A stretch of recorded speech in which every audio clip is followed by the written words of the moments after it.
Bienvenidos amigos a esta reflexión del día de hoy. Ojalá hoy escuchen la palabra de Dios y no endurezcan su corazón. Hay una forma de escuchar la palabra de Dios y es poniéndole atención.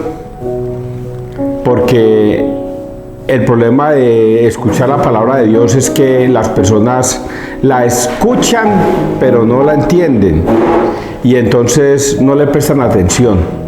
Y ese es un lío bastante grande. Vea, yo cada vez que toco estos temas, a mí me da cierta vainita. Porque es que yo estos días he estado predicando que la palabra de Dios, aunque es para todo el mundo, no todo el mundo la va a escuchar, dándonos a entender que no todo el mundo se va a salvar. Y a mí eso me parece terrible. Hay personas que dicen, no, yo vivo la vida y ya. Eso de creer en Dios, eso a mí ni me va ni me viene. Las religiones se inventaron fue para esclavizar a los hombres. Y entonces con esa clase de pensamientos, esas personitas no van a ser salvos. No van a ser salvos. Porque no les interesa la salvación, ni mucho menos. Pero hay un tema bastante terrible, que es que todos vamos a llegar a ese juicio final. Y entonces hay una frase que decíamos nosotros en la universidad y ustedes se la saben. Vea, mi hijo, creer o no creer. Si usted no cree y resulta que al final del tiempo resultó que era verdad, por no haber creído, usted se condenó. Y resultó que sí fue verdad, sí había algo al final de los tiempos. Y usted, por no haber creído, se condena. Pero, si usted en estos momentos dice, pues yo creo, y al final de los tiempos se da cuenta que eso era una mentira, que realmente no había nada, pues no perdió nada. No perdió nada. Sencillamente creyó en algo y al final de los tiempos se dio cuenta que no había nada y bueno, nada pasó. Pero si al final de los tiempos, después de usted haber creído y resulta que sí había algo, pues usted se salva. Usted se salva. Entonces es mejor creer que no creer. Así es que esa es la lógica que le poníamos en la universidad a la vida y que eso de cierta manera ustedes lo saben. Vamos a persignarnos, muchachos, en el nombre del Padre, del Hijo, del Espíritu Santo. Amén. Primera lectura, 2 Corintios 1, del 18 al 22. Jesús no fue primero, sí, y luego no. En él todo se ha convertido en un sí. Hoy estuve en misa y si uno no sabe leer esta lectura, uno no entiende qué es sí y qué es no. Voy a tratar de leerla porque yo ya la entendí. Hermanos, Dios me es testigo. La palabra que os dirigimos no fue primero. La palabra que os dirigimos no fue primero sí y luego no.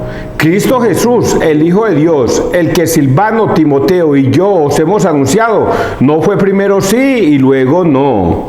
En él todo se ha convertido en un sí. En él todas las promesas han recibido en un sí. A ver, lo repito. En él todas las promesas han recibido un sí. Y por él podemos responder amén a Dios para gloria suya. Dios es quien nos confirma en Cristo, a nosotros junto con vosotros. Él nos ha ungido, Él nos ha sellado y ha puesto en nuestros corazones como prenda suya el Espíritu.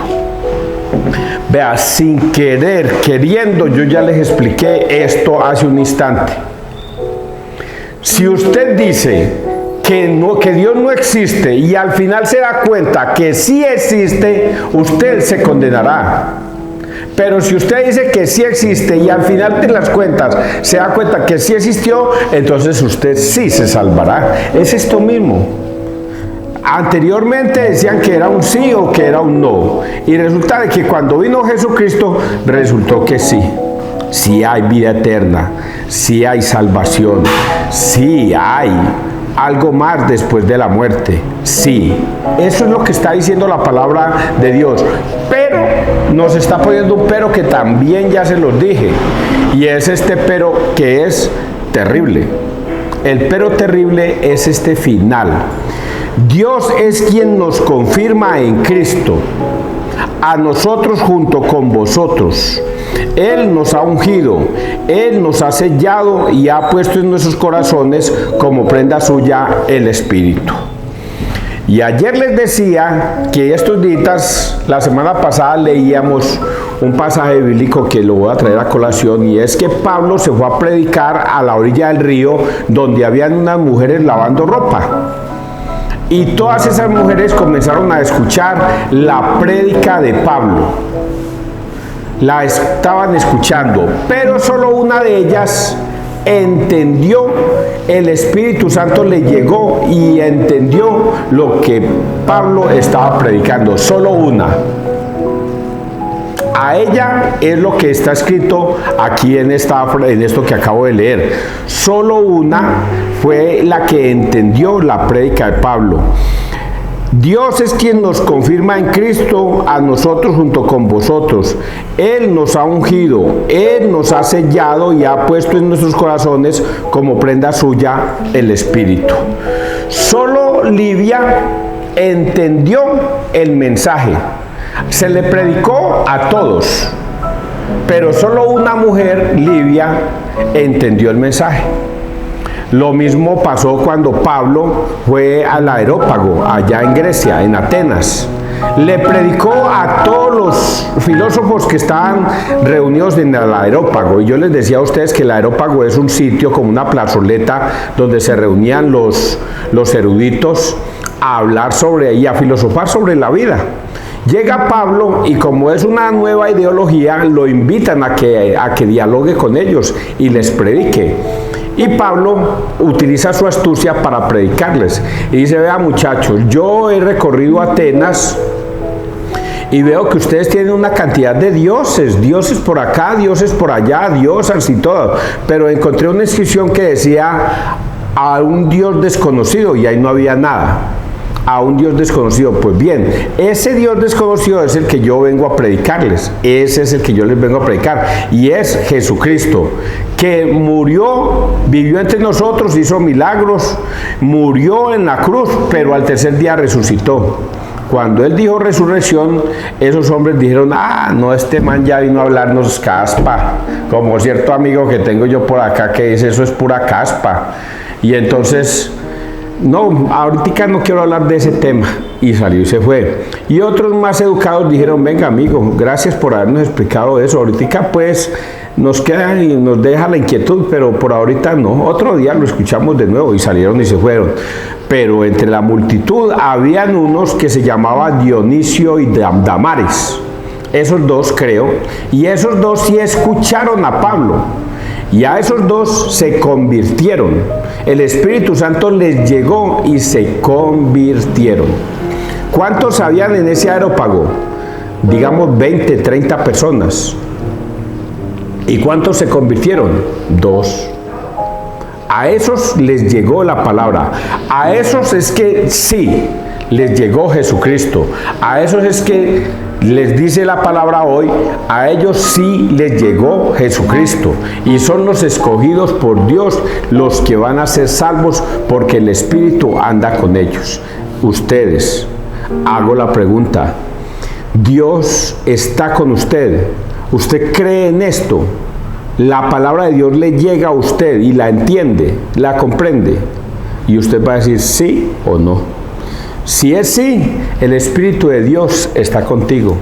Pero si usted dice ni me llega, ni la entiendo, ni me interesa, no, para usted esta palabra no es. Y esto que estoy diciendo es terrible, muchachos.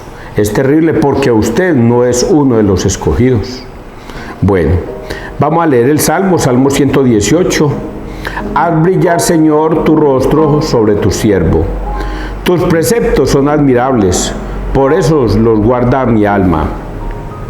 La explicación de tus palabras ilumina, da inteligencia a los ignorantes. Abro la boca y respiro ansiando tus mandamientos.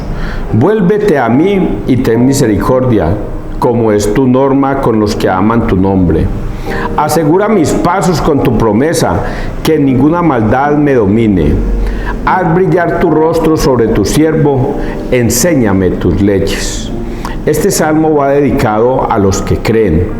Haz brillar, Señor, tu rostro sobre tu siervo. Es solamente para los que creen y quieren conservarse en la fe. Voy a relatarlo desde otro punto de vista. Tomás, uno de los 12, no estaba cuando Jesús se les presentó.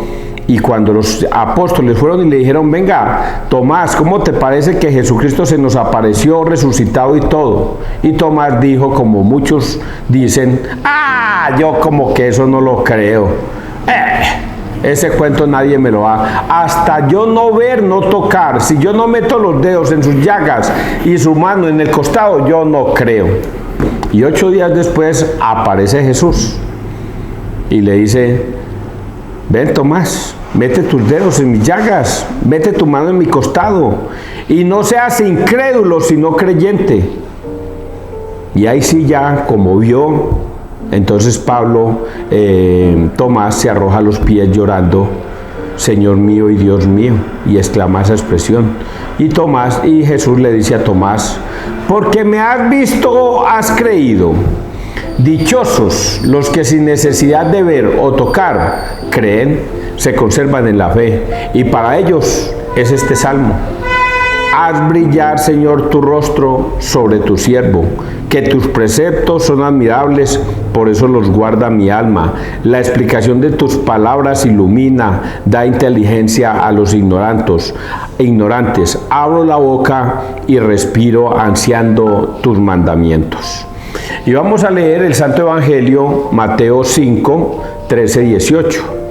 Vosotros sois la luz del mundo. Cuidado con este Evangelio. Este Evangelio no es para todo el mundo. Este Evangelio no es para el mundo entero. Es solamente para los que yo ya les dije. Para los que creen en Dios. Es solamente para ellos. Solamente para los que creen. Los que no creen, esto es palabra muerta. Esto ni les va ni les viene. Esto es solamente para los que creen. ¿Qué dice? En aquel tiempo dijo Jesús a sus discípulos. ¿Quiénes son sus discípulos? Los que creen en Él. Vosotros sois la sal de la tierra, pero si la sal se vuelve sosa, ¿con qué la salarán? No sirve más que para tirarla afuera y que la pise la gente. Vosotros sois la luz del mundo. No se puede ocultar una ciudad puesta en lo alto de un monte. Tampoco se enciende una vela para meterla debajo del celemín, sino para ponerla en el candelero y que alumbre a todos los de la casa. Alumbre así vuestra luz a los hombres, para que vean vuestras buenas obras y den gloria a vuestro Padre que está en el cielo. Palabra de Dios. Gloria a ti, Señor Jesús. ¿Se acuerdan que ahorita les leí el Salmo? Que les dije, haz brillar tu luz sobre nosotros. Algo así les leí en el Salmo. Y que ese Salmo era solamente para los que creen. Pero también hay un pequeño detalle. Jesús le dice a sus discípulos, a los que creen, que ustedes tienen que ser sal para el mundo y tienen que ser luz para el mundo. Y tienen que ser una vela encendida para el mundo. ¿Y qué significa eso de sal? Oiga, yo en mi juventud decía, oiga, pero el Señor tan salado, ¿por qué nos dice que nosotros somos sal? Porque como nosotros utilizamos esa expresión, uy, este man está salado, tiene mala suerte, este man no va bien. Yo creía así, y Jesús, ¿por qué le dice a uno salado? Si se supone que nosotros debemos estar es con Él. Pero la mala interpretación mía. Pues aquí la buena interpretación es que la sal es la que le da gusto a las comidas. Cuando usted se come una comida y no tiene sal, le sabe insípida. No le siente el sabor a nada, porque la sal le da el gusto. A las papilas gustativas le da ese gusto y ese sabor a las cosas. Pues Dios hace esa pequeña comparación. Dice metafórica, es una comparación metafórica, digámoslo así, entre la sal y nosotros. Dice, la sal, así como la sal le da el sabor y el gusto a la comida, nosotros debemos ser así para el mundo. Debemos darle gusto a la vida, debemos sentir la vida y transmitirla a los demás. que nosotros no seamos simplemente una salsosa, algo que hablamos pero no sentimos, pero ni actuamos ni dejamos de actuar. Y lo mismo dice de la luz, porque ambas comparaciones son iguales. Ustedes deben ser luz, ustedes deben ser un ejemplo de sociedad para el mundo, que cuando todo el mundo lo vea a usted diga: he ahí a un gran personaje, a un buen hombre, o he ahí a una buena mujer, que así como actúa en la vida, así es siempre. Es buena esposa, es buena hija, es buena madre, es una buena amiga, es una señora ejemplo de sociedad. Lo mismo para los caballeros. Mi hijo, usted que escucha el evangelio y va a misa y mantiene en misa y eso no sale de la misa, entonces cuando usted salga, que se te note que tú eres cristiano. O sea, usted tiene que ser un ejemplo de sociedad. Usted tiene que ser una buena persona, usted tiene que ser un buen padre, usted tiene que ser un buen hermano, tiene que ser un buen hijo. Usted tiene que ser ejemplo de sociedad, que sea luz para el mundo. Que todo el mundo digan: ahí va don amigo, es un gran personaje, es una buena persona, jamás le haría daño a nadie. Brilla porque es una persona íntegra, honesto, transparente, correcto, no tiene vicios de nada, es un buen esposo, es un buen caballero, es un hombre que le sirve a la sociedad.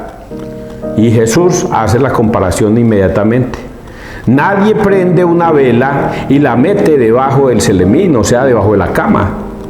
No, la pone en lo alto, en el candelero, para que ilumine a todo mundo. Así tienes que ser tú. Un hombre que diga: este muchacho es un ejemplo de sociedad para el mundo. Realmente vale la pena. Y entonces llama a sus hijos y le dice: vea, usted ve a ese caballero, un gran hombre, le sirve a la humanidad, le presta a la humanidad sus servicios. Hijos, sean como él, imítenlo. Eso es luz para el mundo. Hoy día, voy a poner esa comparación, los políticos no son luz para el mundo. Los políticos corruptos son sal sosa. Utilizan su verbo, su lenguaje, sus palabras para engañar al mundo. Y cuando llegan allá, se les sale lo que realmente son. Y son corruptos. Buscan cómo quedarse con el erario público. Buscan cómo ganar a costillas del impuesto que los demás pagan. Y se vuelven corruptos. Por eso no son tan admirados, sino que los señalan de corruptos. Viene el gobernador, viene la gobernadora. No hace sino robar y robar. Viene el senador, corruptos. Y eso es lo que Dios hoy nos está enseñando. Espero que ustedes hayan entendido. Este evangelio no fue tan largo, no fue tan difícil, fue fácil de explicar. Pero la pregunta que me hago es: ¿usted es luz del mundo? ¿Usted realmente es sal para el mundo? La gente debe sentirse orgullosa de ser como ustedes. A mí qué me importa lo que diga la gente, pero a Dios, dice el final, a Dios sí le importa. Por eso el final dice: alumbre así vuestra luz a los hombres, para que vean vuestras buenas obras y den gloria a vuestro Padre que está en el cielo. Muchas personas dicen: a mí qué me importa lo que digan los demás, yo soy como soy, a mí nadie me hará cambiar. Y resulta de que para Dios sí le importa. Si usted no es una gran persona en este mundo, no es una gran persona para Dios. Pero si usted es una gran persona para el mundo, Dios valora su forma de ser y actuar en el mundo. Que Dios te bendiga, que Dios nos bendiga donde quiera que todos estemos.